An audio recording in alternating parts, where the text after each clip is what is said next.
Problems. Got to call the producer. I'm sorry. No problem. You're just saying It if ended there's the an issue. Oh no! It ended the stream on us. It bloody Okay. ended the stream. Gosh darn it, that means all the links won't work. I know. Well, we will.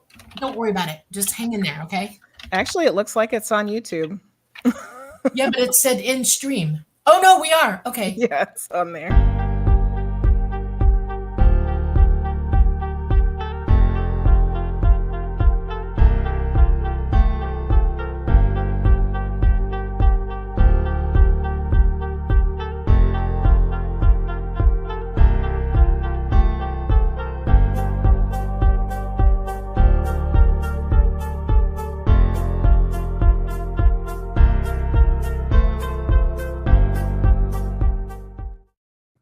Okay, so this is a weird day. Hi, everybody. Welcome to the Light Gate. We are coming to you live from the beautiful city of New Orleans in Louisiana at the United Public Radio Network at 107.7 FM and the UFO Paranormal Radio Network at 105.3 FM. We are on Roku, Facebook, the Light Gate channel, YouTube, and many other applications, and all our radio stations. Tonight we have a wonderful guest who you still see sitting here, but I'm going to give it over to Preston and go. Hello, everyone. Yes, welcome to the Light Gate. So excited to be here. This is episode 39, if you can believe it. I'm your host, Preston Dennett, and my lovely co-host sitting right next to me on the screen is contactee Dolly Safran and the subject of my book, Symmetry. And we do have an amazing guest who we popped in early. We got a little confused here about whether we were live or not, but I think we are good now. So just want to say a big thank you to all of you for joining us tonight. I really appreciate when you come on to hear our wonderful guests. So thank you so much, Brian. Very happy that you could join us tonight. And hello, Doxy. Hello. Thank you very much. And Louise, so sorry to hear about your mama Kitty. Oh. We'll be sending lots of energy, okay? Prayers. We love our fur babies. They are love in this world. So wishing the best for that. Hello, Nabnia. I don't think I've seen you here before, so welcome. And hello, Keisha and Luce and John Clark and Giant of the Frost. Hello. Your name is going to come up. Just a little warning there. Hello, Michael. Hope you are doing well. And hello, Sunny. Well, you guys are so awesome coming here each week to listen to our little show. Hello, Mr. B and friends, truth seekers.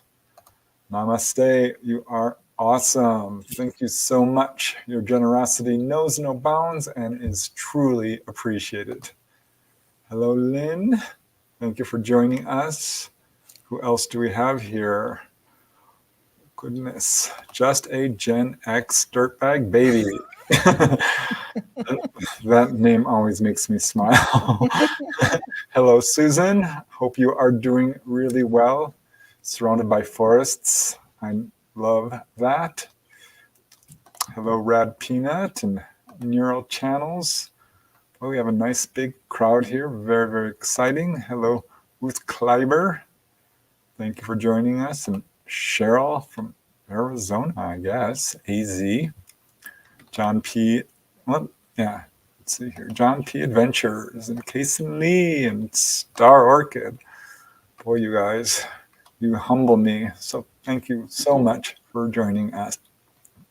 Eliza Gull. Who else do we have here? Chris. Team. Thank you for joining us. Oh, Dana, thank you so much. You guys, you just warm my heart. Dana, thank you so, so much for your donation. Absolutely lovely of you. Thank you, thank you. And Orbeez and Jao Batista and Martin Rivera, former guest. Hi, Martin. Thank you. All right, I'll just get started because you guys, you just can make me go on forever. saying hello to you. Love you all. Thank you for joining us on episode 39 of The Light Gate. And as you can see, our guest is Medium Jenny Lea. We've got a lot to talk about: mediumship, tarot, past lives, channeling, UFOs, all kinds of stuff. And our guest, Jenny Lea, is an empath, a psychic, medium, channeler, and a podcaster. And she has experienced the unusual for her entire life. But over the past 5 years, she has been honing her skills with the paranormal, supernatural, and otherworldly. In addition to tarot reading and evidential mediumship, Jenny also connects with spirit guides, higher selves, angels, higher dimensional energies, past lives, and aliens. She's the co-host with Giant of the Frost of the Witching Hours podcast. I had the great honor of being a guest, how we were able to connect. And Dolly and I are like, we need to get Jenny Lea on our show. So here she is. Jenny Lea is also an artist and an educator with a BFA in art education. And this love of art has inspired yet another realm of channeling called spirit art. Jenny is a firm believer that weirdness is the new normal. I love that, Jenny. That is so true. All you other people are weird. Exactly. You normal people are the weird ones. So you can find Right. Jenny Lea on Twitch throughout the week. She also teaches spiritual classes monthly. And of course, you can check out her podcast at thewitchinghourpodcast.com. And there are other links in the show description. But Jenny, we are so honored to have you joining us tonight. Thank you, thank you, thank you. I'm the one who's honored. I'm so excited to be here. And thanks again, Preston, for being on our show. And we're going to have Dolly on soon. Plan that out. Yeah, it was all kinds of fun. And when you started talking about all these different things, I'm like, wow, these are exactly the topics, because they're all connected. Oh, Let's yeah. face it. Mhm. Yeah. So let's just start how I always love to start is, because I always, when I see people as adults, I can't help but imagine them as little kids running around, Yeah. barefoot through the woods or however, the streets, and how their experiences started out. Because me, I Yeah. started out very skeptical, though I was kind of always a spiritual guy, and did have some paranormal experiences at a young age. And I suspect you did too. Absolutely. Well, I grew up there's this new term that I've heard recently, and maybe it's not new, but I just heard it recently called high strange. Yeah. That was my life because my family is high strange. My dad was very open about all kinds of different experiences that he had, so he just talked about it all the time. Oh, It wow. was normal. That was normal, And then when your parents talk about weird stuff, that's normal to you. And then my mom also had premonitions and things, so it You were started. lucky. My parents Yeah. were not like that. I'm even more lucky now because of what I do for a living now. They're very supportive. So Oh. I am absolutely lucky about that. You are. Um, Trust me. so I've been thinking over, because I knew this question was coming. I've been thinking over my childhood. What is it? What What's was the happening? earliest? How did it start?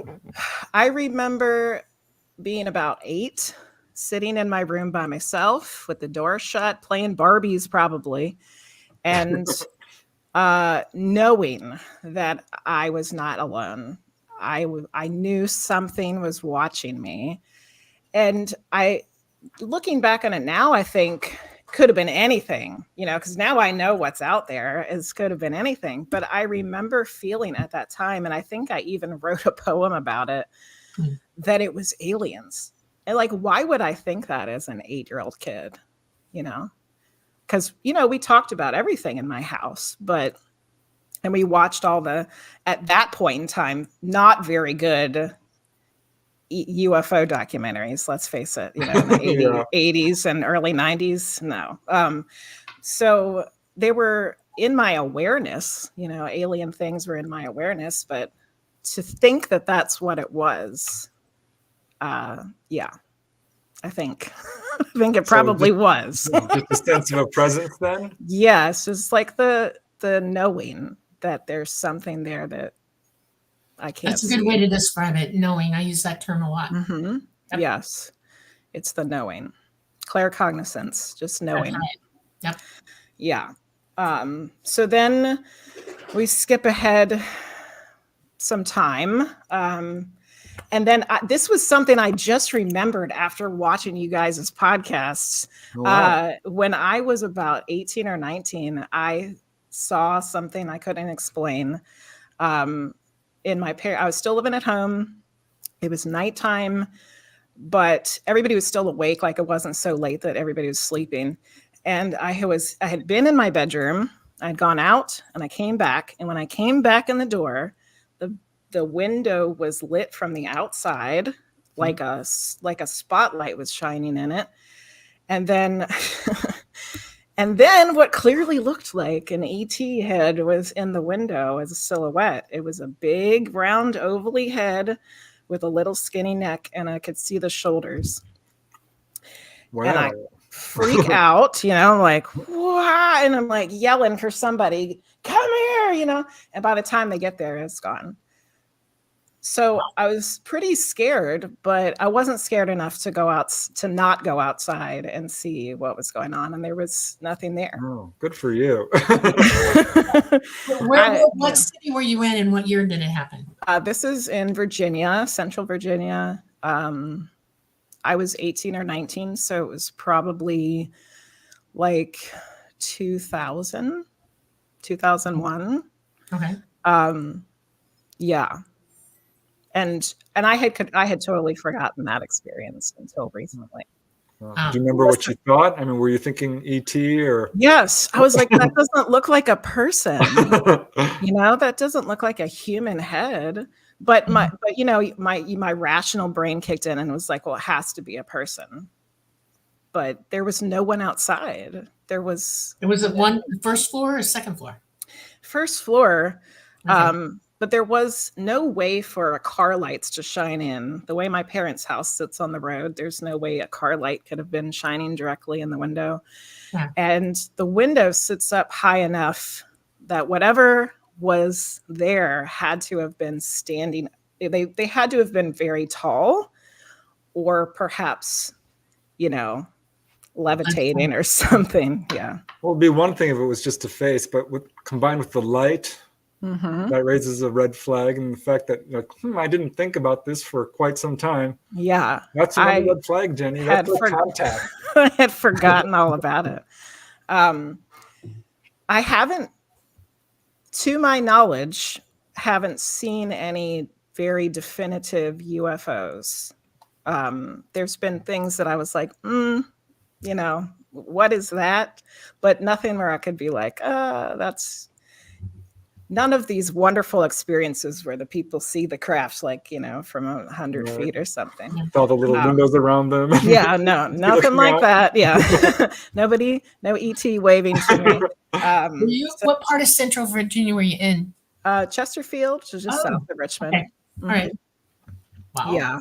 So those were my first two kind of ET experiences. Paranormal things, I think, were happening all the time, but I just didn't realize it.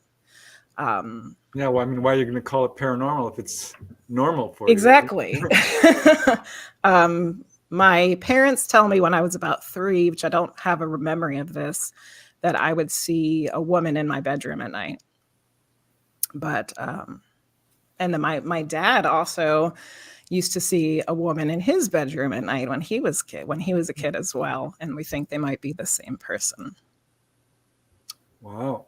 Yeah. That's like a spirit visitation then? Yeah. It gets complicated. Well, describe the woman. Well, I don't have a memory of her, but he explained her as being an older lady, this kind of stern looking, and she would wear a blue hooded cloak kind of robe thing. But just in the past couple of years, when I started doing this trance channeling, there's I I just will call her an energy that comes through. And we have given her the title of Divine Mother. And she's essentially like the mother energy. She's like feminine mother energy is essentially what she is. And I think she's connected to those sightings of the woman in the room for Can us. you see her? I did get a glimpse of her through one of my channelings, and she looked exactly like my dad had described her. Ooh. Wow. Yeah. Older lady with a hooded robe thing on. Yeah. Well, that's certainly intriguing. Yes. I wonder Yes. if this is like a family spirit or an ancestor or. I think that she can, from what I'm figuring out about energies and spirits, especially the higher level, what we would think of as higher level, they can manifest themselves as looking like just about anything. So I think that she can appear to different people as different things. And to us, that's what she appears as. Right. Well, that's very, very interesting. Yes. All right. So this just sort of ramped up for you as time went on? Yeah. I started having spirit experiences in my 20s. Two of them happened right around the time that I got married to Gina the Frost. I was in the kitchen. It was right before we were getting married. I was by myself. I knew that my great grandmother was there. And I had a conversation with her, telepathically in my mind. So if you're not familiar with that kind of experience, it's just like hearing thoughts that are not your own. Right. And you know that they're not your own. So it's not like you're hearing them audibly with your ears. You're just like thinking things that you know are not your thoughts. So I had this conversation with my great grandmother, and she was just making sure I was doing the right thing. Are you sure you're doing the right thing? Getting married,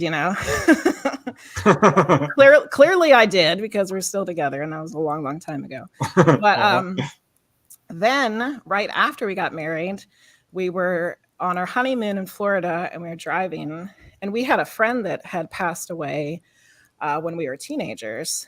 And all of a sudden I was like, he's sitting in the back seat.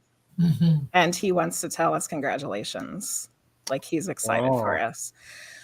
But so you would think after I've had those experiences that I would have figured it out, that I was a medium, but I didn't. Until 2018. And I was watching an episode of The Dead Files, which is just a paranormal ghost show. I know the show. And at that time, it was Amy Allen was a medium on there. She's pretty good. Yeah. It always freaks me out that she only sees terrible things, but that's the way they twist it for the show. Yeah. So I was watching an episode of that. I think I was folding laundry. How exciting. And then she said to one of the clients, because she thought the client had abilities, she says, all mediums are empaths, but not all empaths are mediums. And it was like I got struck by a bolt of lightning, because it all clicked. It all fell into place. All the puzzle pieces came together. And I was like, because I had known for like 10 years that I was an empath. And then I just realized I'm a medium. And then I just ran with it after that. Wow. That's So when you sensed the presence of your deceased friend in the backseat, was there an actual apparition, or is that? No, it's like I sensed him. I knew it was there. I knew he was there.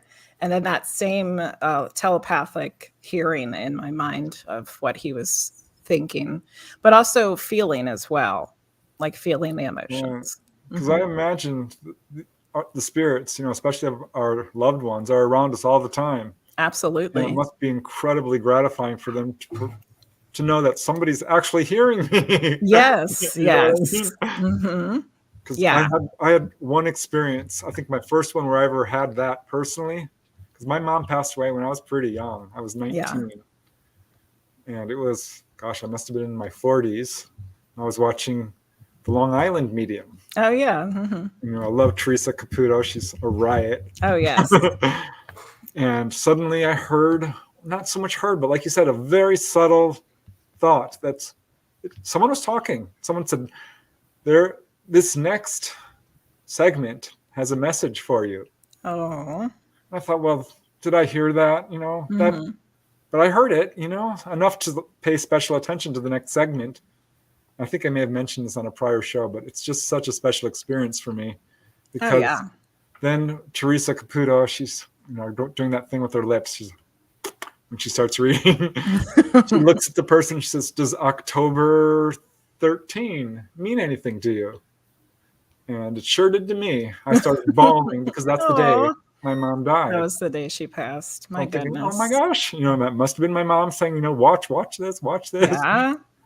So is that how it works a lot for you? Yes. It's hearing a thought that you know isn't yours. But you know, now that I've learned how to do it and I practice it and I've learned the techniques, you know, now it's much easier to understand who the energies are, you know, and where they're coming from. And sometimes it's easy to figure out who they belong to. Sometimes that's still difficult.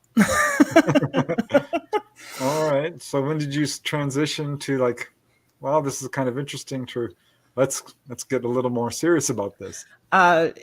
Of course, just like most people, I think, that have had some life-changing thing in 2020. But it started before the pandemic hit.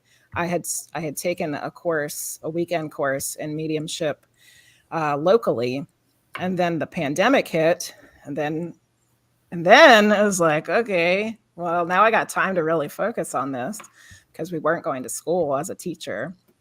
And I started taking classes with Cindy Kaza, and that was it. Then it was like, I had been feeling for a long time that I was supposed to be doing something with all of these abilities that I had, but I had no idea what it was. And then what were the was it. classes like? I mean, I'm kind of interested in that because this is a skill you can actually teach a person. Oh, yes, absolutely. And actually, that's something that I do now, as I help teach other people how to be mediums. You learn about all the clairs: claircognizance, clairaudience, there's clairsentience. Yes, there's one for every sense plus knowing. And so you kind of start with that, and then you start being able to sense energies. For me, I learned how to be an evidential medium first, and evidential mediumship is talking to your deceased loved ones, figuring out who they are based on evidence. And then when the sitter knows who the person is, that's when you give a message. And for me, it's usually a message that's helpful for that person at the time. You know, so like for Preston, if you know, when your mom came through and you really, you know, you had missed her all that time, your message might have been something like, hey, I've been here the whole time. You know, I love you. I miss you. You know, like this is, you don't, you know, something like that. So it's usually something they need to hear. So yeah, the evidential mediumship is very, very teachable. Yes. That's awesome. Yeah. All right. So how did you start doing this? So I took many, many classes over the course of 2020. And by 2021, I decided that I needed to start practicing it in a setting where I could, you know, really be doing this. So I actually started on Instagram doing its live streams and just reading people in the audience, the chat or whatever. Oh, wow. And then my husband had spent 2020 streaming video games on Twitch. So he had learned how to do Twitch through his video game streaming. And there was a tarot channel on there. And we're like, well, can I even read people? Like not, you know, just from a screen name? Like I didn't even know if it was going to work or not. But I got on there and that was it. I stopped streaming on Instagram. It was all Twitch from there on out. It was way easier to read for people than I ever thought it would be. And it's just because I'm connecting to their energy. Like, I Right. don't have to see their face. I don't have to know their real name. I don't have to know anything about them. I'm just connecting to their energy. Spirit's super smart and knows everything and is everywhere all at once. So Yeah, I think in they some ways it know. might be easier if you don't know the person. You know Yes, what I mean? Because you're not having all this overlay of who you think exactly. they are. hmm There's no biases or influence. Wow. Yeah. Well, it's amazing that distance is an illusion, I guess, to a certain extent. hmm Yeah, because distance and time only exists for us Right. in our And three-dimensional. yeah. Yeah. It's not something that exists after we're not here. I was given a deck of tarot cards by my mother, of all people. hmm I was about 10. And it had the explanation of all the cards in it. And it was a teaching tarot deck. Yeah. And so I was playing around with it. And a couple of my friends said, "Oh, I know what this is. Read me." And so I did. I was reading the cards. And then I realized, oh my God, it has nothing really to do with the cards. No. They're just there. And Yes. I what happens is you flop the card over, and then it's not, somehow you're able to connect to their energy better because you're looking at something, you're not thinking of anything else but this hmm person and letting what they got to say to you come in. Yes. And then I realized, oh my God, now I'm reading their family who are coming all around me. I was like, oh my God. My mother realized I was really doing it, and she used to call her friends up. I could also do psychometry by then, and Oh, really yeah. well. And my mom said it was a parlor trick in our house. My mom had invited friends over, and I would Hey, tell watch them, this. yeah, Yeah. yeah, yep. I Wow, love that's this comment amazing. from Giant of the Frost. Yeah, COVID was a horrendous thing to go through, but boy, did it wake people up. Everyone got to realize the importance of family. They're like, I hmm hate my job. I'm Yeah. quitting. This is what I should be doing with my life. For the first time. UFO sightings went skyrocketing. Oh, yeah. Because they're not looking at, like, Everything else coming in, I Yeah. guess, they were quiet. And, I for the think, first time in most people's lives, they had a chance to control their own time. What do I do with my time? Well, I want to do the things that I want to do with my time. Yep. And yeah. Oh, so that it worked for me for sure. Me too. I was basically laid off, essentially. I mean, he wanted me to work under the table. And I'm like, I'm not doing that. He said, okay, you can work part-time. I'm like, well, fine. But I just never was happy there. So I ended up ultimately leaving. And I'm so much happier. Yeah. hmm Sometimes the thing we were fearing the most is the thing that really needed to happen in the first place. Yeah. Yeah. All right. So you started reading professionally at some point? Yes. 2021 is when I started doing all of the professional medium tarot reading. And yeah. Mm-hmm. that's Very cool. truly amazing. So tell us about some of your readings that memorable ones. We just had a really cool one happen just last week. There was a lady who came in, and I was reading for her, and I saw a piece of jewelry that had a heart-shaped crystal on it. And I was like, I don't know if this is something you have or something that the spirit who came in for her had, or is something you're going to get? And she didn't know what I was talking about, which happens a lot in mediumship. But as a medium, you just have to trust what you're getting. That's one of the main things you're taught. Don't second guess yourself. Don't question it. Even if it makes no sense to you or no sense to the person, you just give the information. So reading ended. I move on to the next person. About 30 minutes later, she comes back and she said, "You're not going to believe this. I called my mom. I had a Christmas present there from a different aunt. She opened it, and it was a crystal heart for her Pandora bracelet." Oh, Wow. And we were like, wow. So those are the kind of things that really make everybody in the situation believe that it's really happening, myself included, because that wasn't something I could have picked up from her. She didn't even know about it. right. So it's how did I know Confirmation that? is important. Confirmation is important, don't you think? Yes. You know, it's even with psychic ability. The more you can confirm your ability, the better you are. It teaches you when Absolutely. you're on or off, and it's Yeah. important. Yeah. Yeah, So because there are mediums out there who be like, yeah, your loved one's there and they love you. Yeah. Well, I They would miss hope you. so. They love you. Yeah. And Yeah. But then but what else? What's something that you couldn't know? And that was a fun one. That was recent. That's totally cool. That's Yeah. when you fly high for about a day. Yeah. Like, oh man.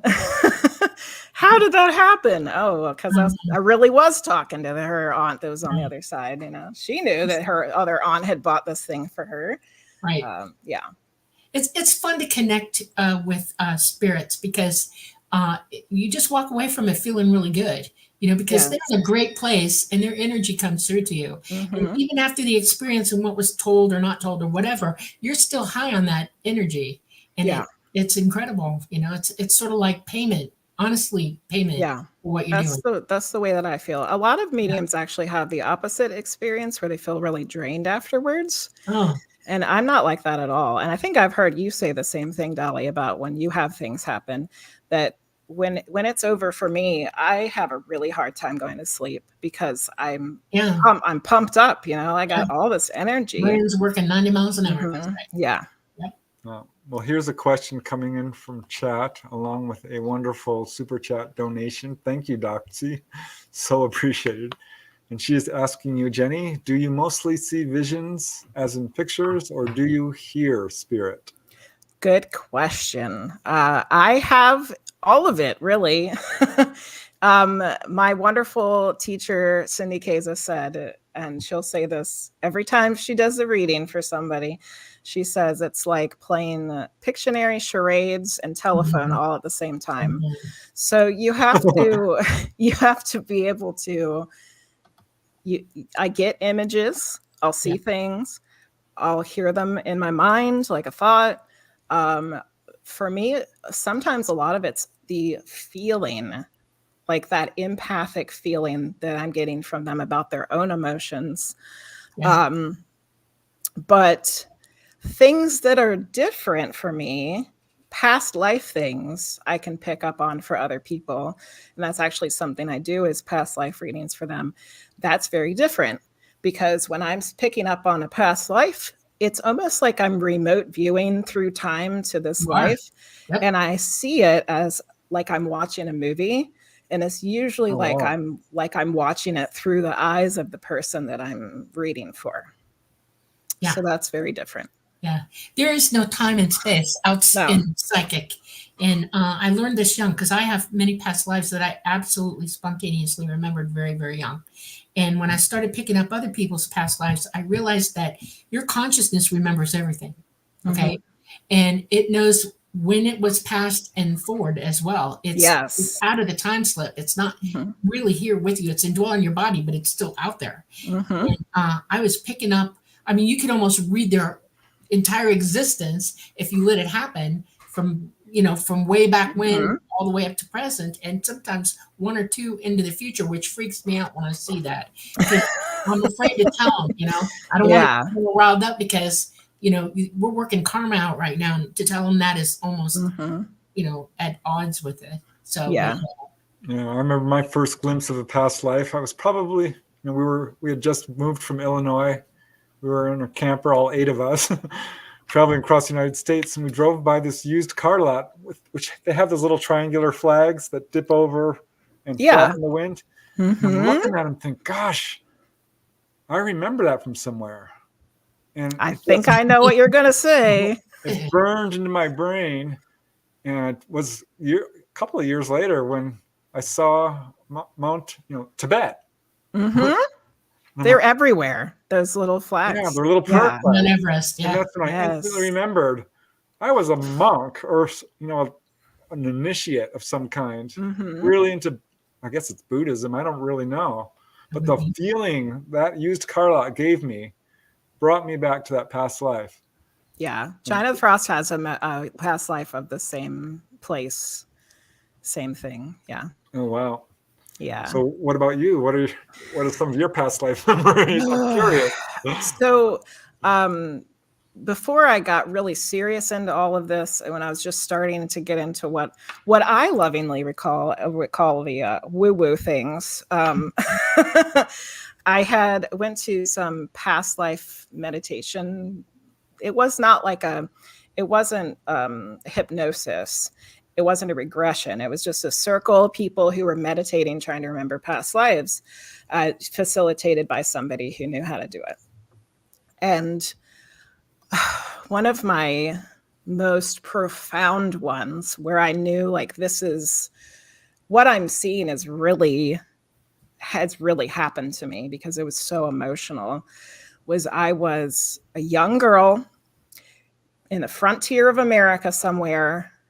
I was in a dirt floor shack, and I was a kid at first in a little one-room dirt shack with some wood table and, dusty and gross. And I had a real mean dad, and he brought in a bird for me to pluck for dinner. And then it fast forwards in time, and I'm in a different, this one might have had 2 rooms, it was still a dirt floor, and I was married, but luckily my husband was a very nice person. And same thing, like just nothing, like I'm wearing like a flimsy little dress. And then if skips ahead in time again, let's go see how you died. Okay. So I'm giving birth to a baby, and there's a midwife, and she didn't make it. The baby was born, and she went out, and I saw myself in the bed because I was up in the ceiling, and I realized that I had died. And in the meditative state, I just start bawling because it was so overwhelming. Like I was reliving that moment of this baby. I didn't get to hold the baby. I didn't get to see the baby. I didn't get to be a part of the baby's life. And it was just like all came flooding back. It was a really tough one to revisit. Yeah, well, I think we carry the trauma from past lives, and that's why past life recall can be so healing. Absolutely. Yes. Yeah. Well, that's amazing, because I have out-of-body experiences quite a bit. I learned how to do it early on, and I always started getting interested in investigating past lives. But every time I did it, not every time, but often, I should say, you go right to the death scene. Yes. And like, oh my God. Oh, thanks. Thanks for this. Yeah. I really wanted to see this part of it. Why couldn't you have shown me something that was nice and pleasant and fun? Yeah. A few times it happened. Yeah. I did go to a Native American past life where I was a little kid and being treated like dirt in the Wild West. They just looked upon us as animals, seriously. But I did a spirit quest with, I guess, your, not the medicine man, but your guide, I guess. Yeah. But man, oh man, I love that man. We did this we had to track him. We had to carry these backpack of boulders, all this weird stuff you can't make up. Yeah. And you later find out it's true. Yeah, they really did those things. Yeah. The final test was to climb this cliff. I don't really like cliffs. I'm not a huge fan of them. Now I know why. Is it because that's where was that the death scene, the cliff? No, I made it. So okay. It was one of the pleasant ones, I should say. Okay, good. But yeah, I do remember quite a few death scenes. So yeah. It's traumatic. It is. I've learned a lot about my past lives through astral projection. That's awesome. So what about reading other people's past lives? What is that so fun. I love it. It's like you get to watch a movie. But this is somebody's, because every person is a story. And every life is a story. So I'm getting to see these wonderful stories. Hopefully she doesn't mind me sharing, and I won't say her name in case she does, which I don't think she would mind. But the most recent one I did, I think might have been from some sort of different reality, like a parallel dimension or some other kind of reality in a different space or something. World in the universe. Because it didn't make any sense, But she was like a person who was learning how to do magic. And while she's being like initiated into, it's like this big ceremony and they're getting initiated into this magical order, a different group of people comes and like burns everything to the ground and kills everybody that's there, but somehow she survives. And for the rest of that life, she didn't want to do it anymore. She didn't want to do magic anymore. She didn't get to finish her training. But the people that were in the space with her in the village or whatever, they still came to her because she did know how to do things, but she didn't want to do it. And in her current life, she's a spiritual practitioner, and she keeps having these blocks where it's like, it's blocked, it's blocked, it's blocked. Well, why is it blocked? Well, that's where it started, was in that life. So I've just seen in the past few months since I gave her that reading that it's starting to get unblocked because now she knows. So it can, like you said, Preston, it can be very healing. Right. Right. Yeah. Have you ever had anybody read you? For past lives? Yeah. No. No. Really? Well, no, I take that back. I did get a tarot reading one time for my friend for a past life. Yes. But then she got super weirded out because she said, I've never seen any spirit like yours before. And I was like, oh, is that a good thing or a bad thing? I think it was a good thing, but yeah. So it was supposed to be like a past life reading, but it just got off the rails because she saw some weird things. Yeah. Yeah, I think most people have memories of past lives, whether they realize it or not. Yeah. I started to see it in people because if you have certain, likes or dislikes or phobias or mannerisms or tastes in food or the way you dress. There's one lady I knew, my friend's mother. Every time I'd look at her, I'd think she was Japanese, which she wasn't. Yeah. But she had all the manner, and she just, came across that way.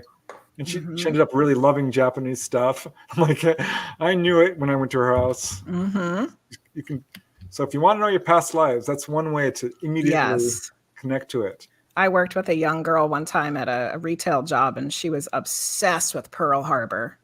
She was like a 19-year-old girl. Why is she obsessed with Pearl Harbor? I think she even got a Pearl Harbor tattoo.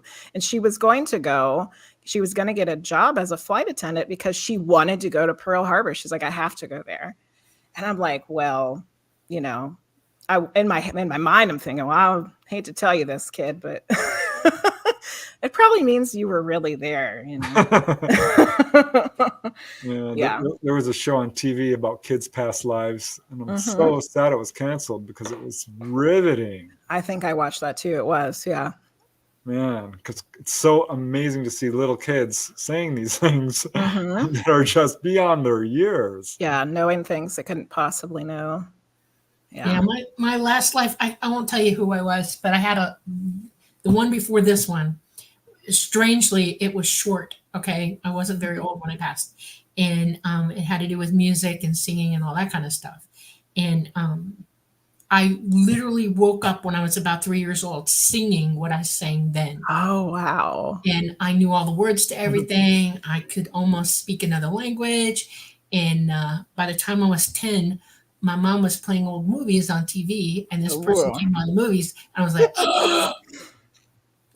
I knew exactly who I was. And it was kind of tragic. And I brought with me into this life an obsession that I had then into this life. And it was so that I would have a kid this life, literally have a kid. And I did. Okay. I was determined I was going to be a mom. I fought it for a long time and I gave into it.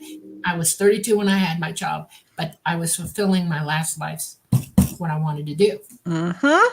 And it is amazing to me. And now I walk around and I remember things and I see things and I hear things. And it's like I'm almost simulcasting now between me and the last time I lived. Oh, wow. Yeah. It affects me even to this day. And it's really weird. And what's weird is in this life, I could sing. I had a beautiful voice. I was a mezzo soprano. Okay. Wow. And I could sing Gregorian chanting and choir, all the whole thing. And I had cancer of the thyroid and it had to come out. And guess what they did? They nicked it out to my cords. Oh And my no goodness. more voice. I had a funeral for my voice. I'm not kidding you.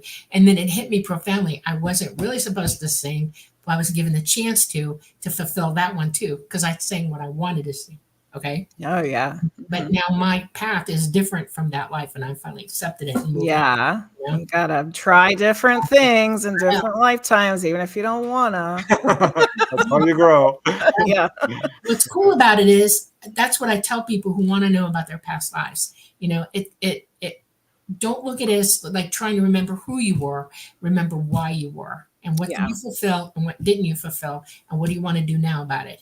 Because we're supposed to be able to remember this stuff anyway. Okay, and we're all Yep. kind of denied that here now. Oh yeah. And if we had a clear path to our memories, we'd do so much better than we do now. I mean, Absolutely. yeah. It's the forgetting. The forgetting is so sad to Yeah. me. Yep. Yeah. Very. Yeah, Dolly, I had a lot of the similar things for this life planned, I think, because I believe I had many, many lives where I chose the spiritual path only and I didn't have a family. So this time around, I was like, yeah, I need to have some kids. I'm And trying it to tell you makes, something. yeah, Okay, you know I do what you do. Okay, yeah, I gotta say this to you okay, because I hear it. I hear it. Whatever life you had, one or two back, you had no ability to voice what you wanted to say, none, and it's still you're still got that block. You're Mhm. talking now, and I think because somebody's talking to me about it, you need to work more on letting your voice out completely, say what you think. Yeah. Honestly, don't be afraid. That's the message. That's the message from that life. That person you were then now. I have a voice. You use it because you're holding it back. I see you holding it back. Use it. Okay. That's been the The bane of your life. Yep. yeah, it sure has. Yeah, my whole childhood, I didn't really speak to anybody. Right. Yeah, except for family and friends. If I was Yeah. at school, I didn't talk. I think 7th grade, I said nothing.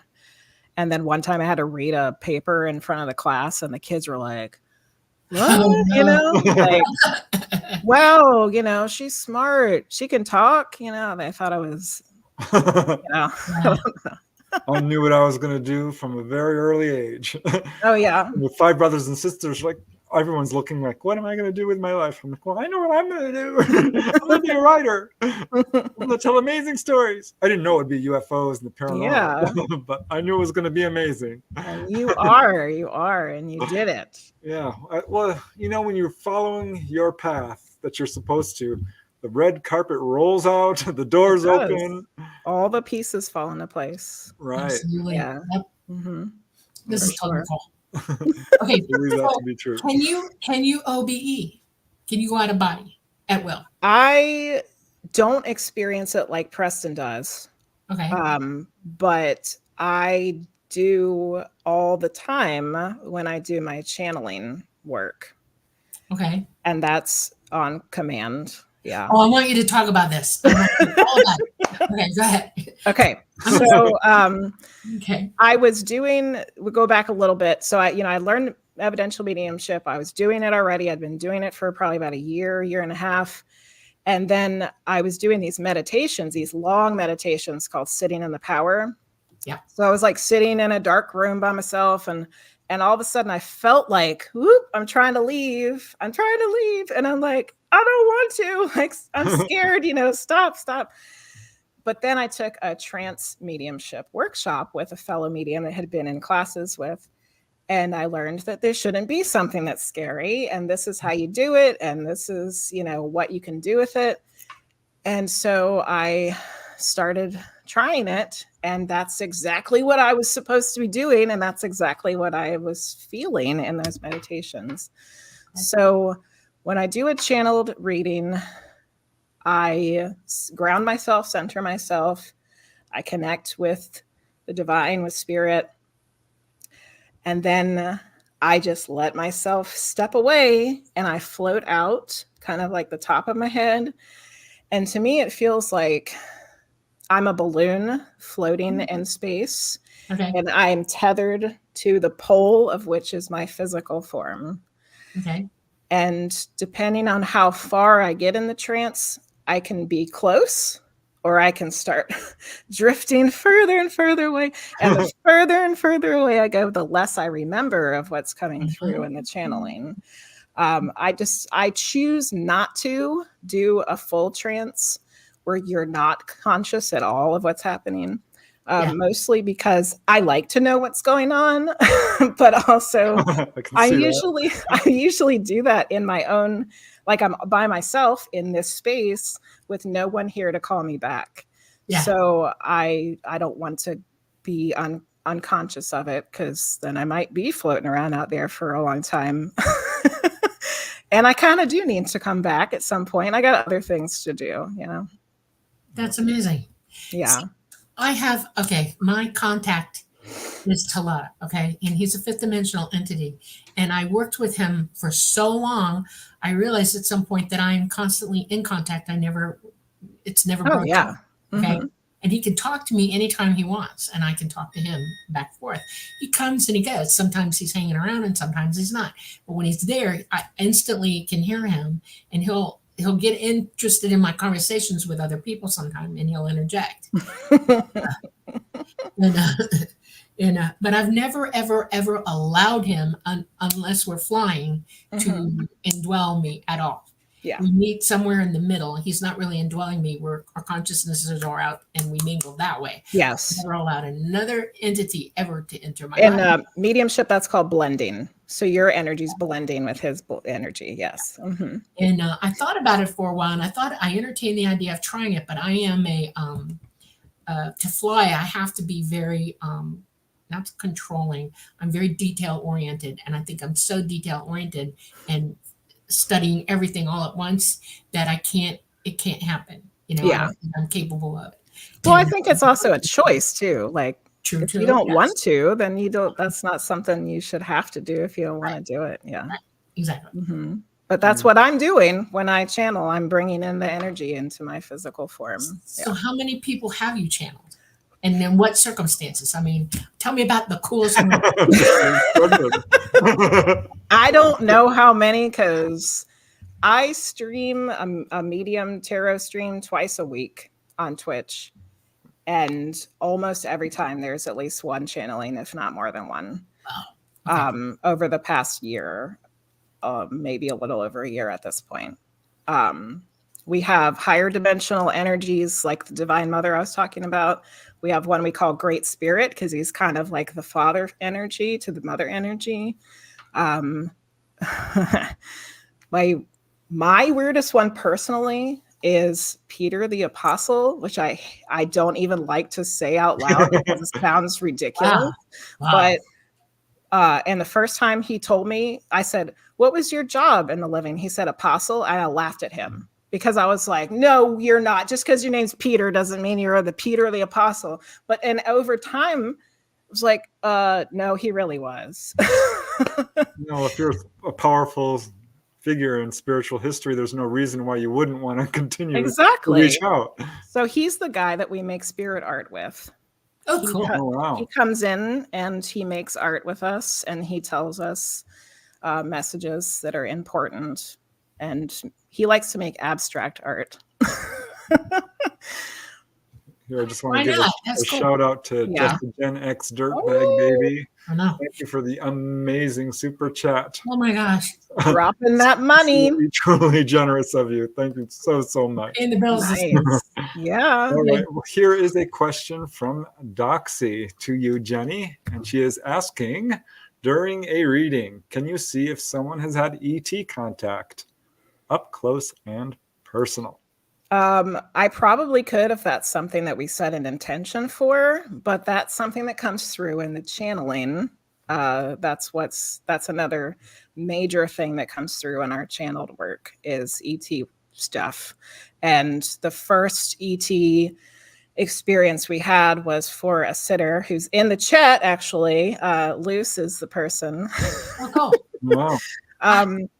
And I was like, this is not a human, like, I don't know what's happening. But they came in through a channeled reading, and it turned out that the reason why this particular being was coming through, or really we've had multiple beings from that same group come through for that sitter. Yeah. And it's because in a past life, she was one of them. And one of them is still very connected to them. Like they're still very much intertwined energetically because they love each other. And she just, they happen to be here and he's somewhere else. And so he comes in to say hello and talk to us and give us messages and give them messages. But also, they have also, Luce has also gotten to the point where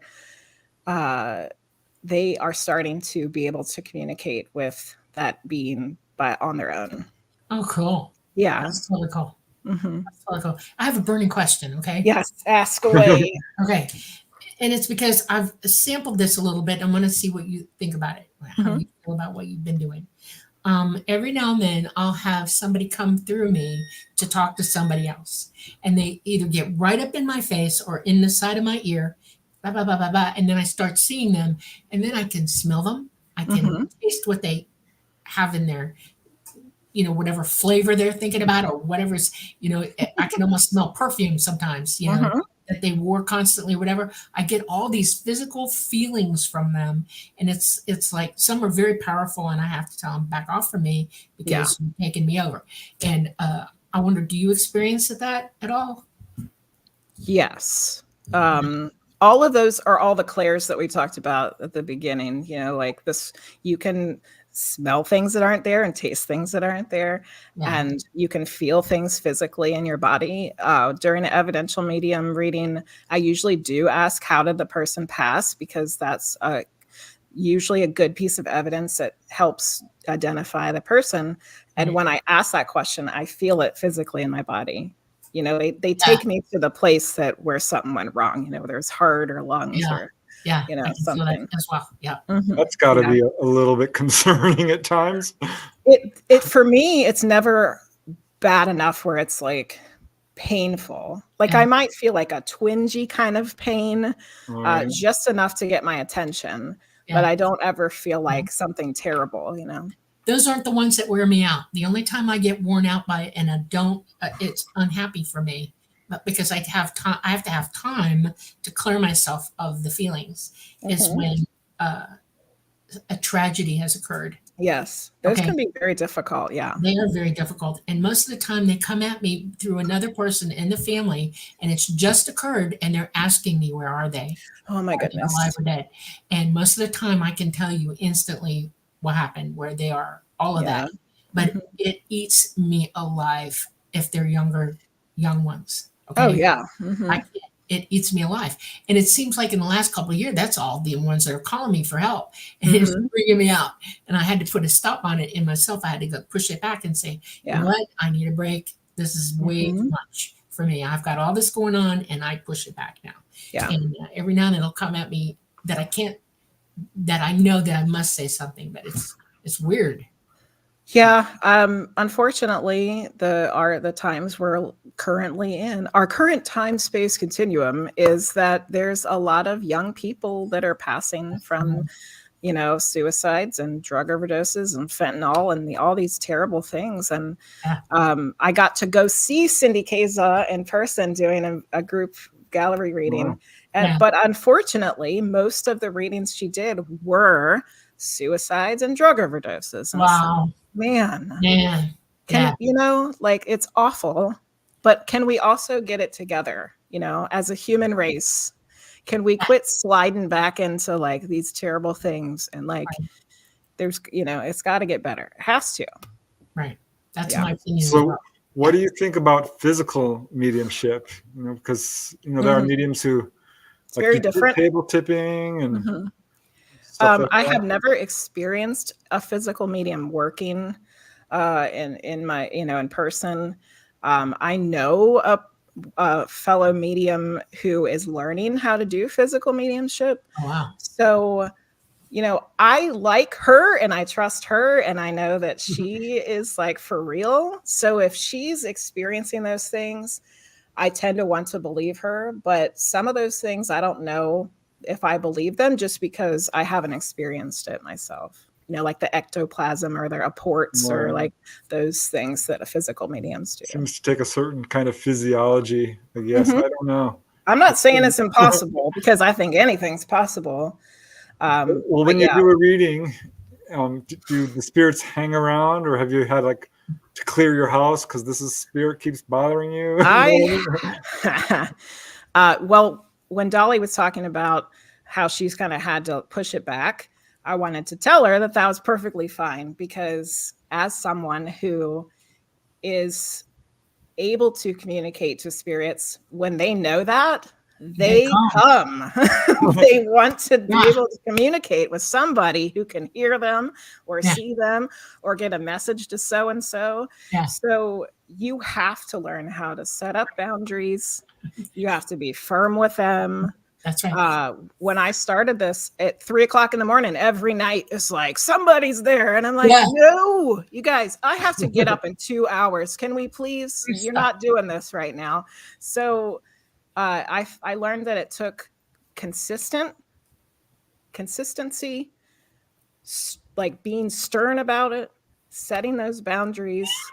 I am not open for business right now.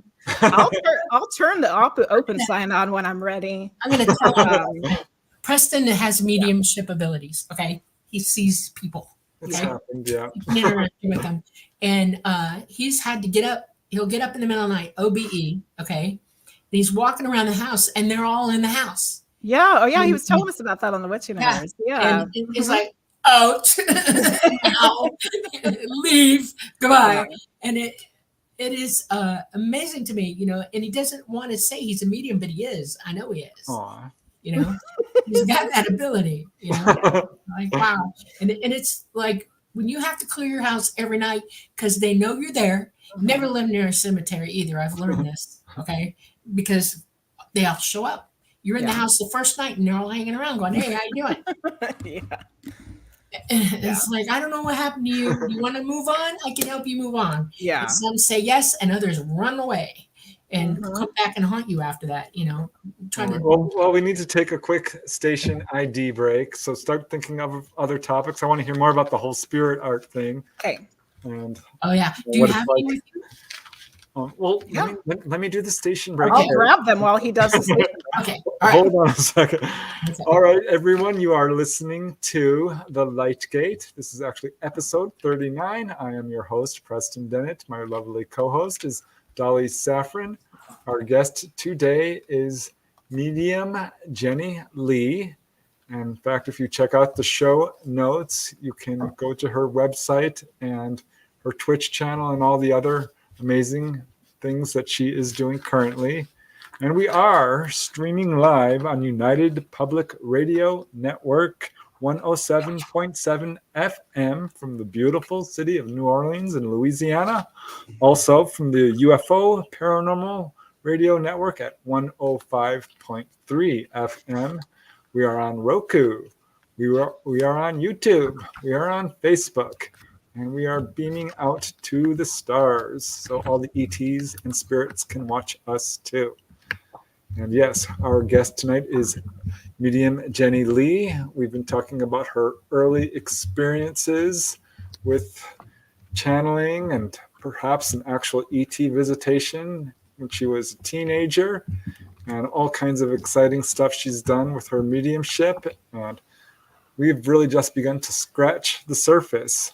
And I know she's also an artist. I'm going to pop up a piece of her art right here so you can see. She's really quite talented. Oh, thanks, Preston. Here is another piece. I only pulled up a couple real quick, but really beautiful work, Jenny. Thank you. Here, let me see. So yeah, I'd love to hear more about, because art is a big deal. It's a part of all our lives. My sister-in-law really drove it home for me how important art is. I watched the episode with her and I just loved it, because I love that she is able to take what people saw and put it on paper, and they can be like, oh, that's it, and they can have it as, a representation of the thing that they saw. It's wonderful. Yeah. Mm-hmm. So I have a lot more spirit art than I remember making. But I'll show you the very first one that we did. So this was the image that came through, and it was two different entities. So the top part here, which is like the sunflower kind of looking thing, was an energy that came through, and he was being really righteous about things. Like, we need to be scared about we need to be scared, and we need to be honorable, and we need to do all this stuff. And then he kind of got booted out, and this other entity came in, and that's what this stuff is at the bottom. And this was Peter the very first time. And he was angry, and he was frustrated. He was like, you guys need to get it together.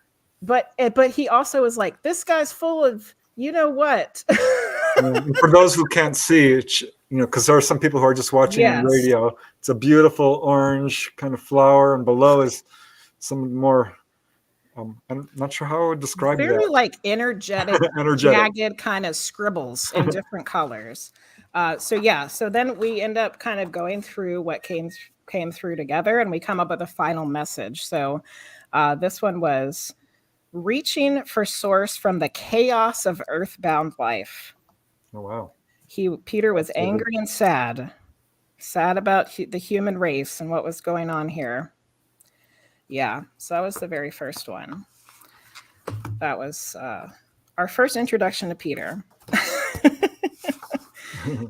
And then one night we decided to see if he would draw a self-portrait of himself, and he did. And this is what he drew. Oh, wow. And he was joking around. He's like, I guess I should have used a comb. That's really interesting, actually. Yeah. And the message, I forgot the message. The message on the back says, remember who you are. We aren't bushy eyebrows and broken noses. We are divine. Oh, I like that. Yeah. Absolutely. So yeah, that's a couple of the pieces we've done with Peter. Well, that's very interesting. So what is that like? I mean, is that similar to channeling then? Yes, that's actually how I started with the channeling, because I had taken a class for automatic writing, and I was terrible at it, and I couldn't get it to work. And I was like, well, maybe I should try this the channeling trance stuff. And instead of trying to write something, I should do it with art. And it's the very first time it just worked. So we just keep going with it, see what comes through and who comes through. Wow. So do you have any more that you want to share? Let's see. There was two really important ones that came through before all this information was actually in my awareness about how we need to restructure the things in our world, that everything is kind of broken and old and it needs to be fixed. Well, there's truth there. Yes. So this one I believe was the structures. Mm-hmm. So for those of you who can't see it and out there in no video land, it's a black and white drawing of different kind of organic shapes, and some have shadows and shading and some don't. So this was his message for this one. It is the responsibility of each individual to examine the structures of their minds.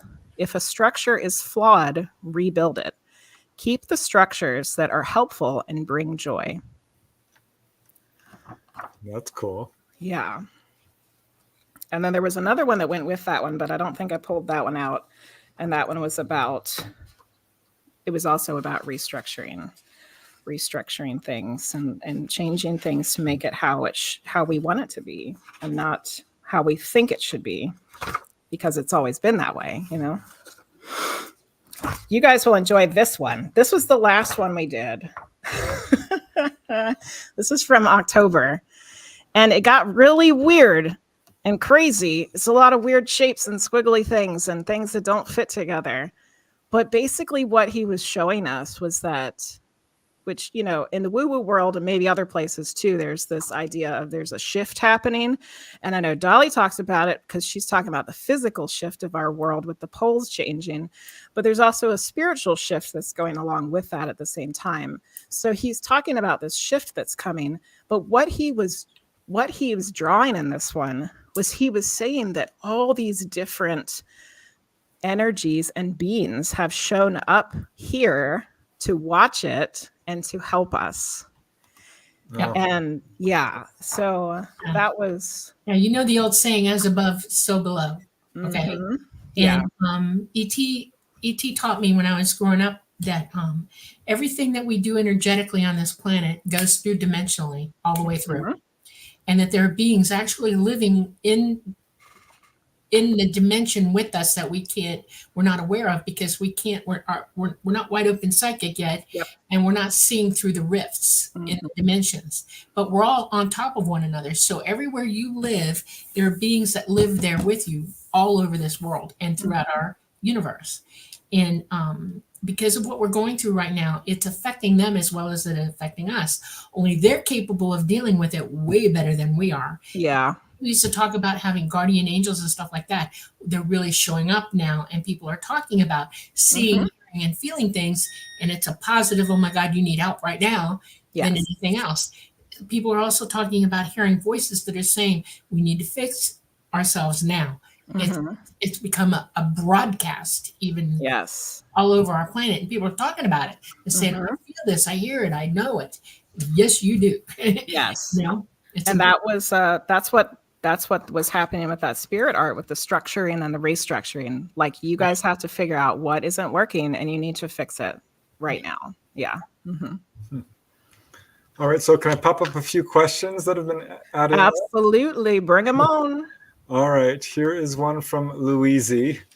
And this is the question. Is there such a thing as being a, quote, little psychic, or is it like being a little pregnant? Excellent question, Louise. I think that everybody is capable of having any kind of all of these abilities, because guess what? You're not really this human, physical, fleshy thing.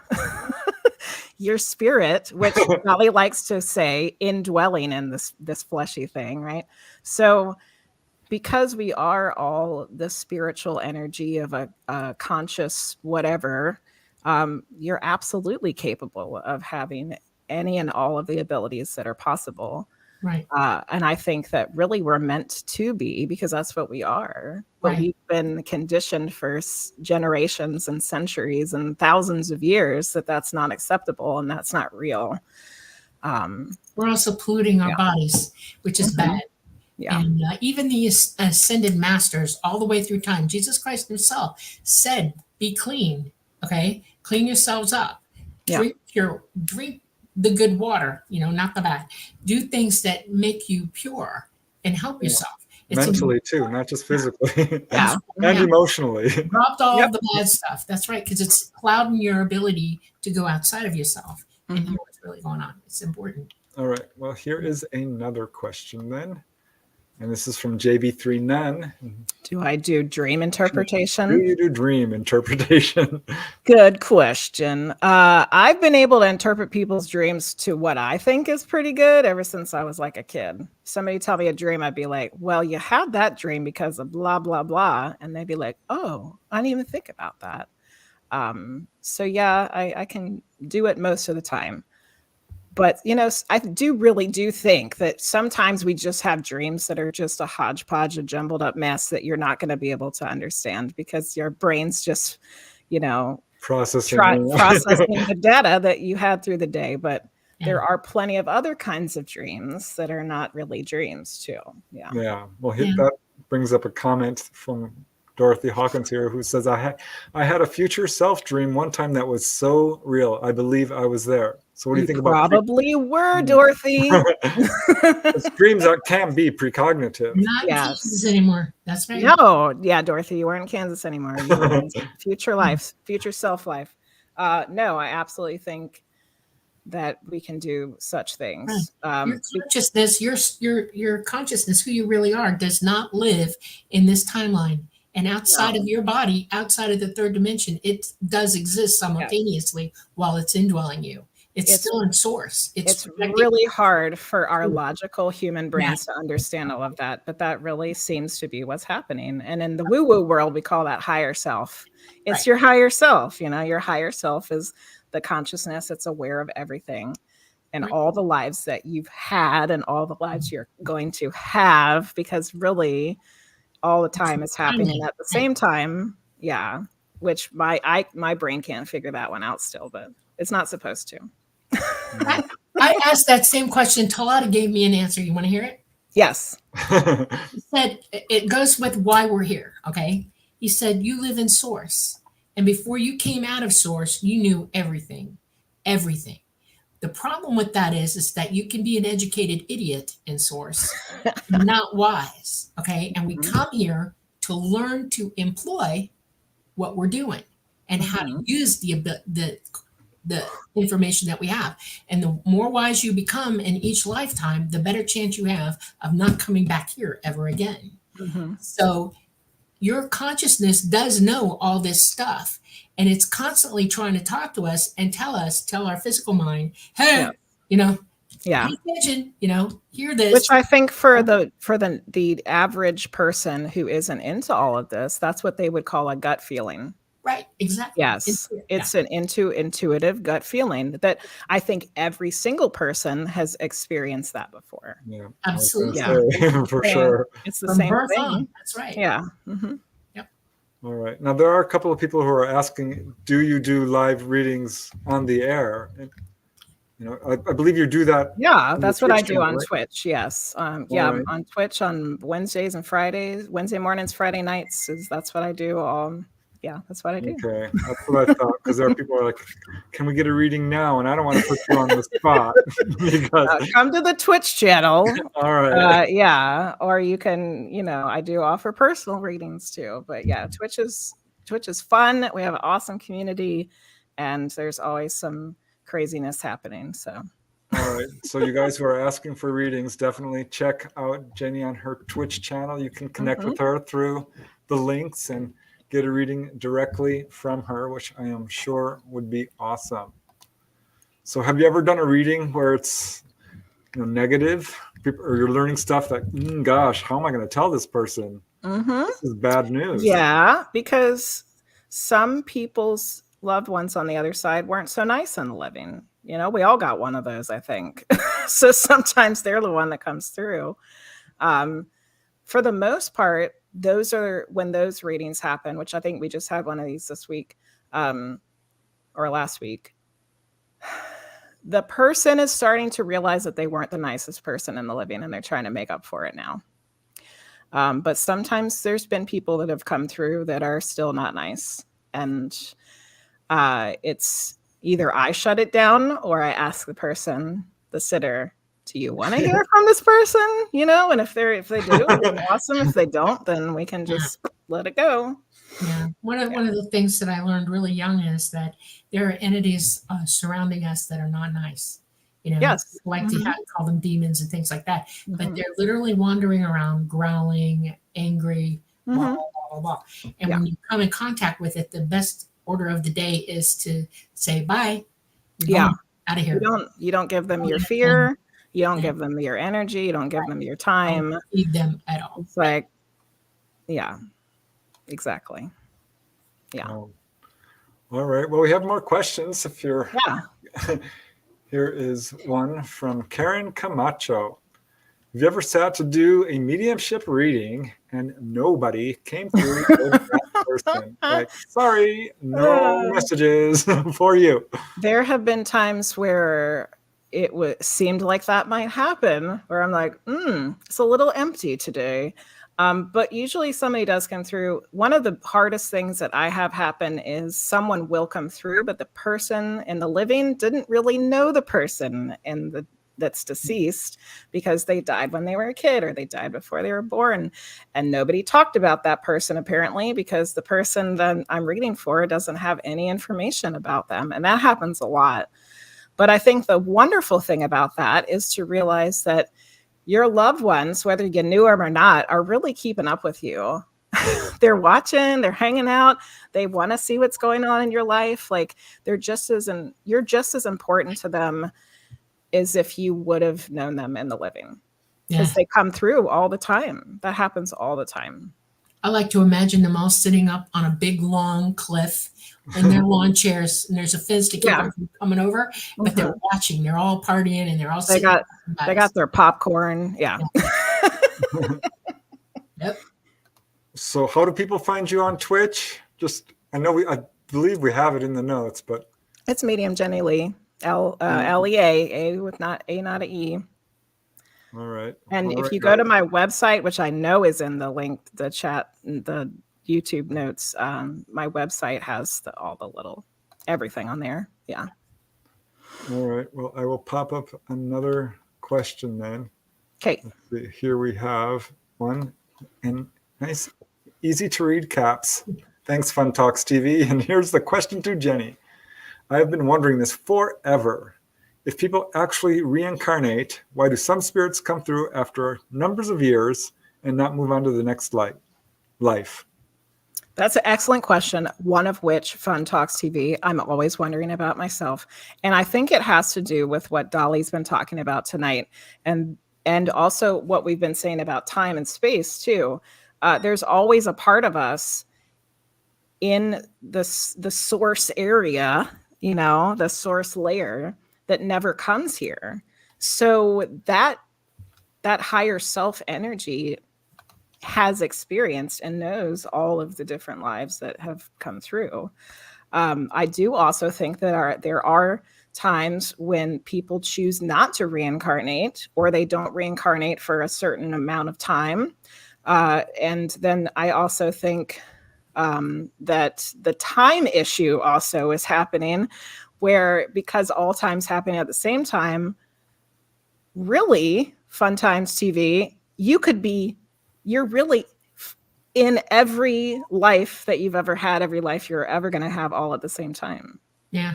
Which I know for me makes my brain want to blow up. So I know.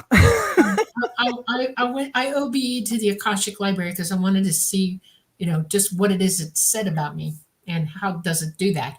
And I found this catalog of long drawers. Okay. And there was one with my name on it. Ooh. And I knew my name, not the name that I have now, but I knew my name. I saw it. And I went to open it, and it opened for me. And in this drawer was my book that I have on board with ET.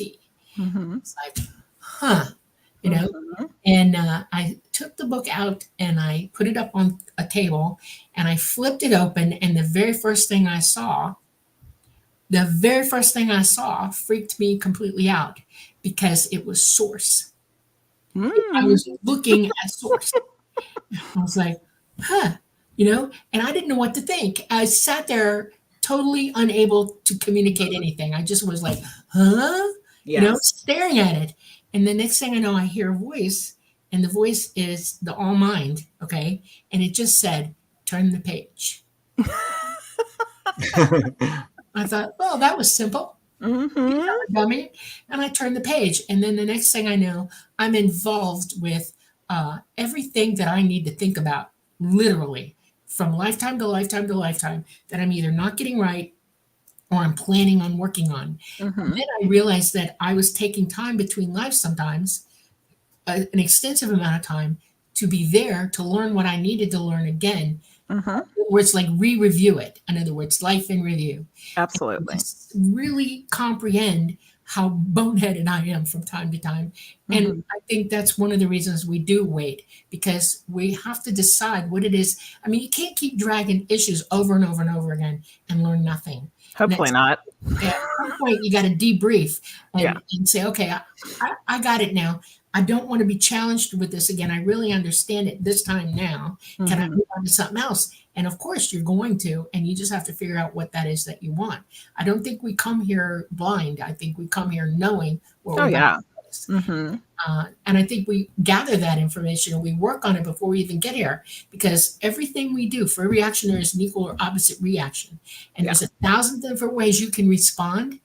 And the very last thing I saw in the book was how I respond to anything that happens to me is of paramount importance because that's what drives your karma. Okay. Mhm. And I was like, oh, I'm so happy with all of this. And I got up and I put the book back and I couldn't understand how it could be there and on board at the same time. And I found out from ET, it follows me, it goes up with me because we're going interdimensional. I can call it Ooh, body. Okay. neat. And, I was like, okay, well, I understand that. But once I got back, my whole brain exploded because a lot of information. It is. You And you're just like, have to how is go this away. possible? I know, Yeah. I know. And I had to debrief myself for like a year after that, Mhm. and I'm Yeah. like, well, what am I doing now? What am I doing now? And I had to calm down about it. I really did. Geez, it's Yes. crazy. Our thoughts and feelings have way more power than you realize. Yep. Thoughts are things. Thoughts Right. are things. Exactly. Yeah. Yep. Mhm.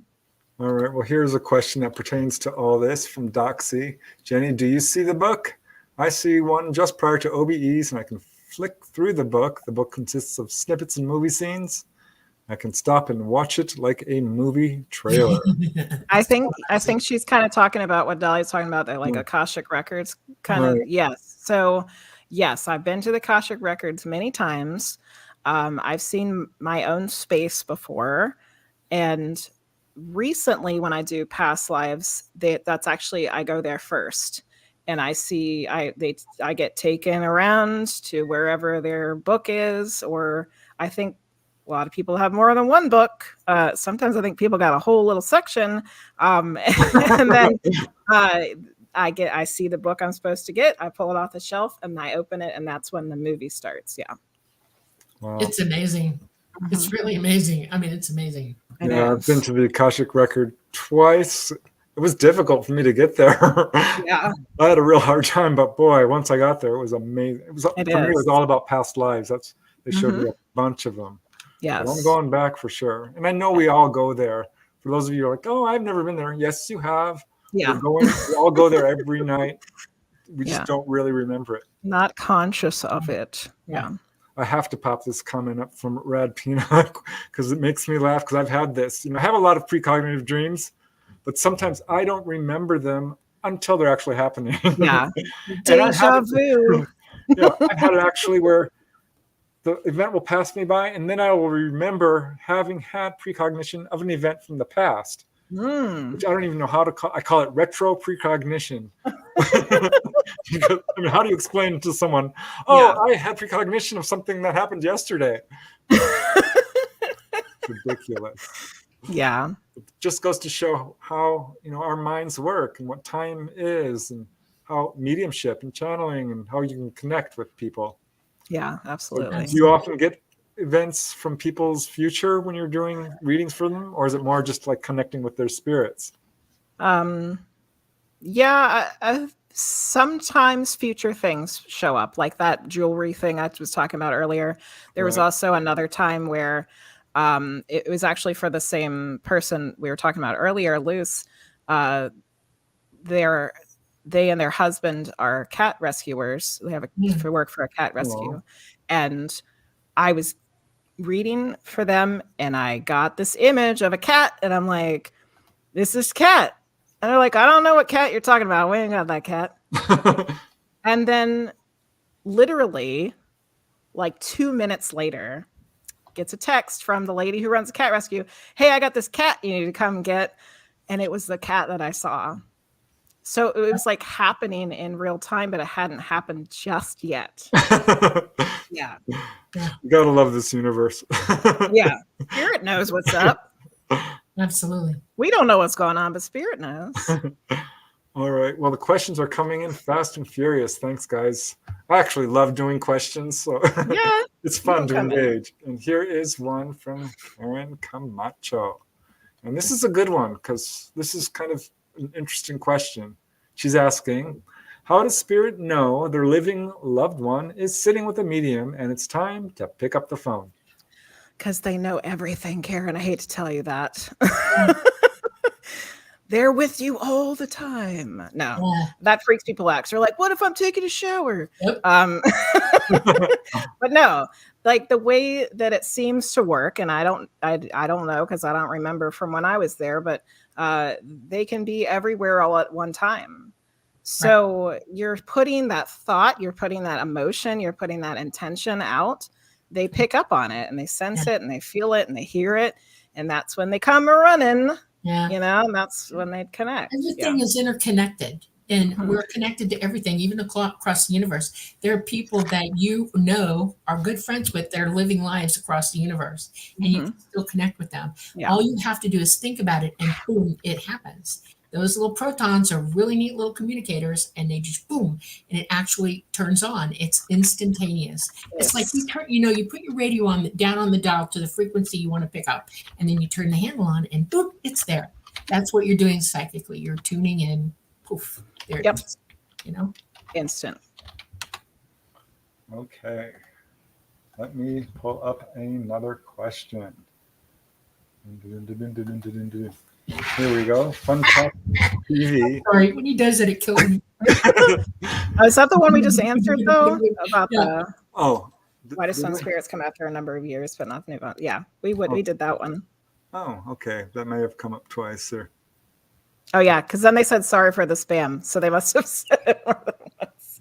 Okay. Right. It's okay, Fun Talks. It's okay. It happens. This isn't so much a question, but I'm wondering how people sometimes react, because Foreshore is saying, I think it would be interesting but kind of creepy to get a reading. Do people ever freak out?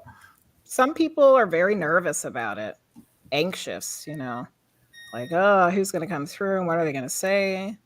Some people are weirded out about it. I absolutely love it. I've been to a number of psychics. Over the years, it's fun to visit a psychic or a medium. Yeah. And when they read you, it's like, wow, this is the coolest thing. Yeah. I've never met a medium who looks at a person and says, I know everything you did wrong. Mediums don't work that way. No, we get information from spirit. Right. And they love us. We don't know nothing, people. It's spirit. Right. Yeah. So there's none of that. And if you have something that you're hiding, it's not going to come out in a reading because you're already clamped down on it. You're not going to let it out. And spirit won't tell either. It is an illusion. All will be known. Yeah. You know what I mean? We're connected. We're all one. So, and that's, I think, how mediumship really kind of works, is because we do have we're a telepathic race. We're all telepathic. Yeah. God, if only we were all mediums, what a different world we would live in. That would be amazing. I think that's where we're headed, we are supposed to be, everybody's supposed to be open to everything. I think that's where we're supposed to be going. So we'll see. We'll see when we get there, I guess. It's a journey of discovery.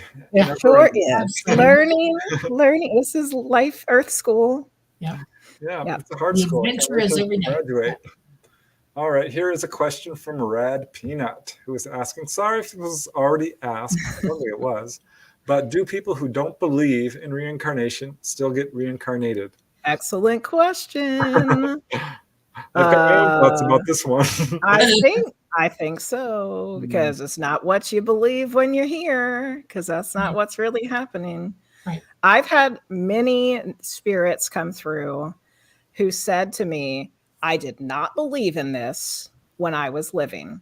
And that's usually good evidence, because I can say, your grandma's here and she said that she would have not done this if she was alive.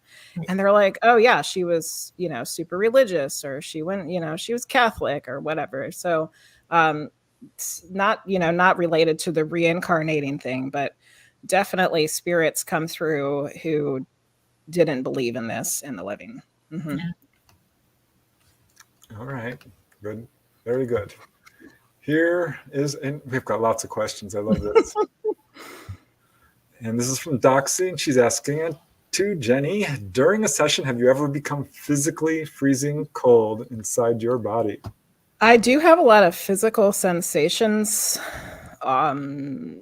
often, but I don't think I've ever experienced freezing cold, though. I think that if I did, it would probably have something to do with whoever was coming through. Like, that would be a piece of evidence for them. Yeah. Well, I've seen, mediums feeling what they're picking up from the spirits, and it can be very intense. Yes. Mm-hmm.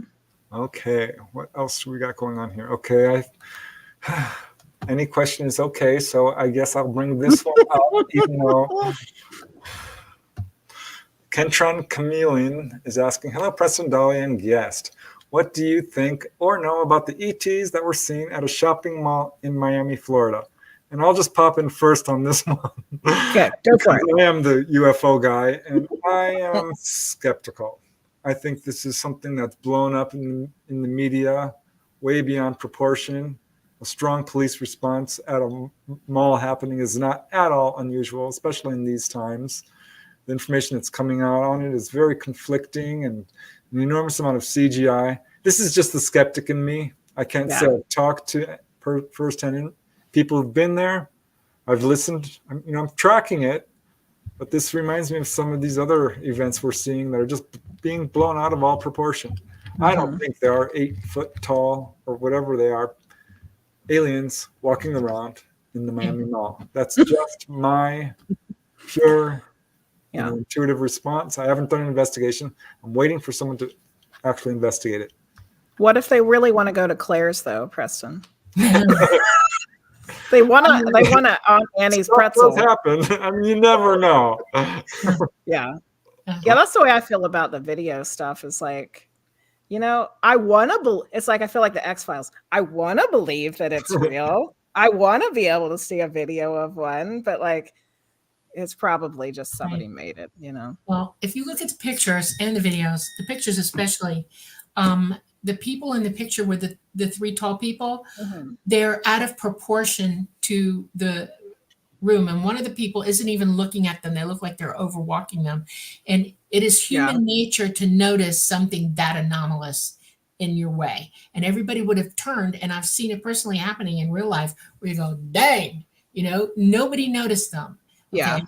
And you can do that with CGI. And if you blow the picture up, which I have done, and because I'm nosy as hell, and it doesn't match. It's an overlay in the picture of software that tells me. Now they even have the AI. My son was showing this to me. They have an AI that makes really realistic looking people. Absolutely. But it's not.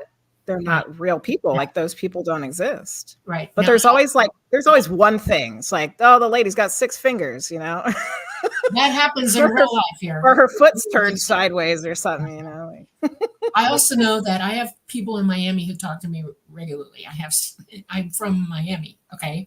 And I got a call about it and said, have you seen this? And he said all the cops were out there because kids lit off about 50 pounds of fireworks outside the side doors of the mall. And that's why there's smoke everywhere outside. And coming in toward the doors, but not in the mall.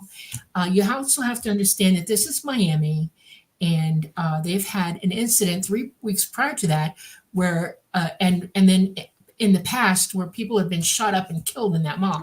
The police do not play. And you also have to remember that this is DeSantis country, okay? And they are extremely vigilant to anything that goes on. So the police presence was a response by that organization for something like that. I do. Now, I will tell you something else, and people might not like to hear me say it, but I'm going to say it because it's the truth.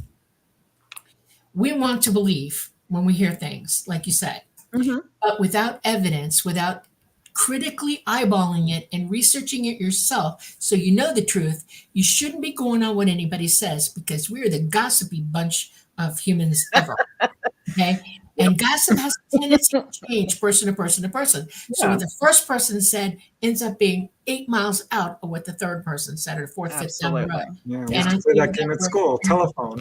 Exactly, the telephone. And now we have a media who are not okay and will override everything and drive the narrative in the direction they want it to go. And we all need to be cognizant of that. So that's my opinion about this. It's fake news. All right. Well, we've got more questions that are more on point.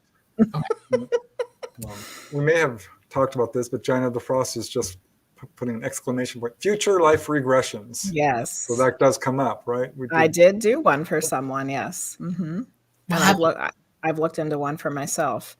They were pretty normal, just normal lives. Like it was like in the kitchen, cooking something, For the person I did the reading for, it's like in current life, they're female. In that life, they were male.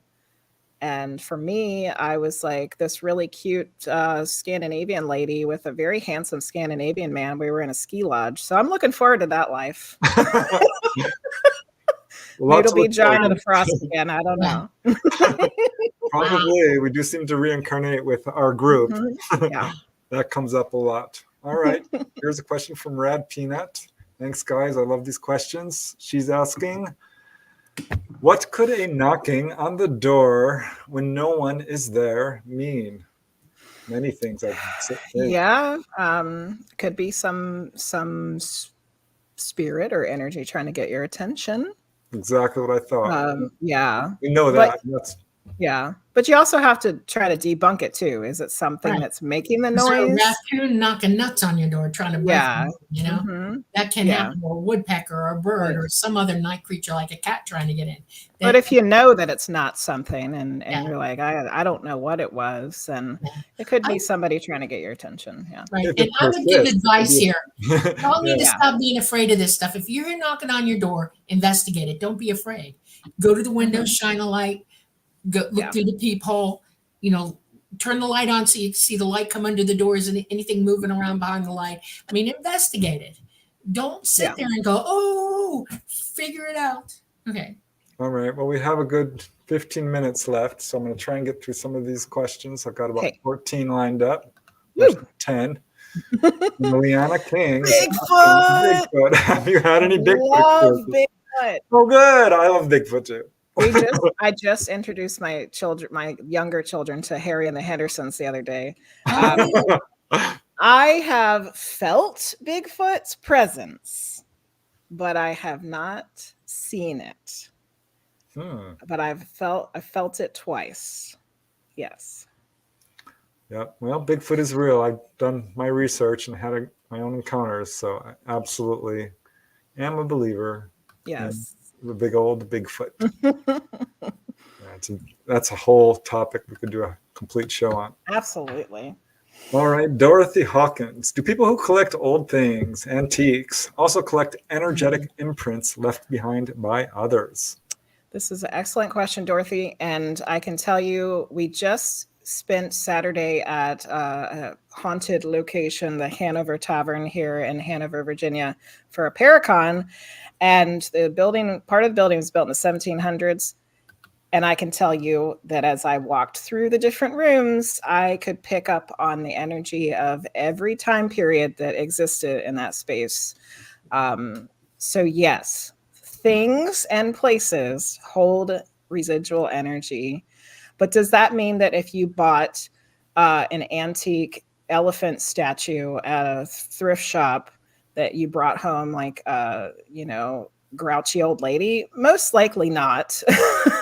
I mean, I think that sometimes that does happen. I have heard of actual spirits being attached to an object, but I think for the most part, it's just that everything, all at energy just persists, and it leaves the imprint. Yeah. Mm-hmm. Yeah. Well, that's like what psychometry is. You can hold a person who had an old ring on and tell a lot about them. Mm-hmm. Each object's, well, that's like walking into a home and giving a reading on the home itself. Yes. Mm-hmm. All right. Here is another question from For Sure. Oh, I finally got that. For Sure. A little slow here. Can the spirits tell you if you're on the right path in your life or not? That happens all the time, for sure. Because I have so many different kinds of readings that come through for people at this point, a lot of the other kinds of readings that aren't just grandma coming through to tell you that she loves you, they usually are something a little bit deeper, like, or you're not on the right path, or you are on the right path, or this is what you need to do, or, things like that. Very cool. They do. Mm-hmm. All right, moving on. And I think we did touch on this, but it's worth repeating. Allison Carr is asking, have you had a frightening spirit come through, and how did you get it to leave? We got enough time for this one. I'll try and make it short. We had a very angry lady come through, and she just ended up being the sitter's aunt, but she had a really hard time, and she never worked through things in the living, And when she came through, she was super angry, like a wild beast. And I had to help her work through that. And then the next day I was trying to take a nap, and she came and she like jumped me because she wanted more help. And I'm like, whoa, whoa, whoa. Like, you can't just do that, you know? But I did give her a little more advice, and I sent her on her way. I'm like, okay, you got to go now. You got to go. Like, you cannot stay here. This is not, you know. And she did. And to have a good end to that story, she did figure out what she needed to work on, and she came back and told us that she was much better. Oh, good. Yeah. Wait, so she was earthbound? Yeah, she was definitely stuck somewhere harassing people in her old space, for sure. Wow. Mm-hmm. I've learned to try to tell people that if they're earthbound, it sounds corny, but it helps. I had this guy's name was Norman, and he followed me from near Conyers at a big CE5 event that we did out at an astronomical village, and he followed me home. He messed with my car all the way, and once he got home, he would not leave me alone. Yeah. And he was trying to get me to help him work stuff out. And I finally told him that, you know, you don't have to be here to do that. There are other people on the other side waiting to help you. All you got to do is go. And I finally told him I had enough of him, and I sent him on to another friend of mine. Dolly. You wanted him. I said, go ahead. You get out. Okay. Yeah. And Take this Norm fella. you deal with it. Yeah. Yeah. All right. Funny. I think we have time for a couple more questions because that's Okay. all we have left, actually. Here's I just know a the time comment goes from fast. Dana, who says, read Journey of Souls by Michael Newton. Because according to Michael, everyone says the same things about the afterlife. Yeah, read the book. Mm-hmm. I can definitely recommend it.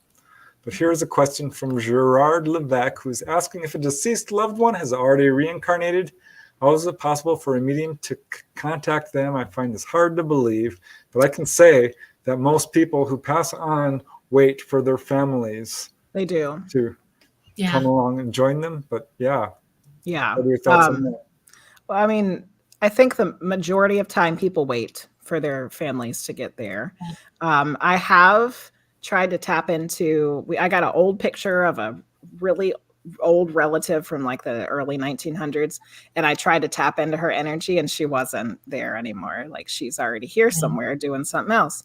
But like we were talking about earlier, really there's no time, there's no space, everything's happening at the same time. We have a higher consciousness. So I think it still would be possible to have some sort of interaction with the consciousness of that loved one, even if they're also here at the same time. All right. And one final question real quick, because we do have to close this down in about 5 minutes. Mm-hmm. And Rad Peanut is asking, what does it mean to be earthbound? It's a ghost, Rad Peanut, a ghost. It's just a real problem. It's a person who has impressed themselves upon this plane instead of moving up to the next plane because of many different reasons. Right. Yeah. All right. Well, here are some of your social media links for people who are interested. Again, these are on the show notes, but anything else you want to mention that we haven't covered already? I mean, there's probably, we could talk for 2 more hours, but no. You can come back, right? Yeah, if you want me back, there's a lot more stuff to talk about. Because we didn't even really talk about my ET experiences with the I'd love to unpack it. Yeah. Right, we didn't get to that. Well, next time. So sorry. Absolutely. But yeah. All right. Well, ladies and gentlemen, this is the end of our show tonight at the Lightgate. You can see us every Monday night at 9 p.m. Eastern Standard Time. We love you. I hope you had a wonderful time with us tonight and our wonderful guest, Jenny Lea, Medium Jenny Lea. And if you want to see the show again and hear everything she said, it will be back up in minutes after we end. We were coming to you live from the beautiful city of New Orleans in Louisiana at the United Public Radio Network at 107.7 FM and the UFO Paranormal Radio Network at 105.3 FM. I want you all to have a blessed week. Yeah, thank you all for joining us each week. It's so very, very nice of you. And I love all these lovely little comments that you saying at the end. So yeah, you are a great guest. Thanks so much for joining us. Thank you so much for having me. Very most welcome up. Honor, honestly, honor. Oh, thanks, Okay. Holly. Night, night, everybody. Bye bye. Till next week.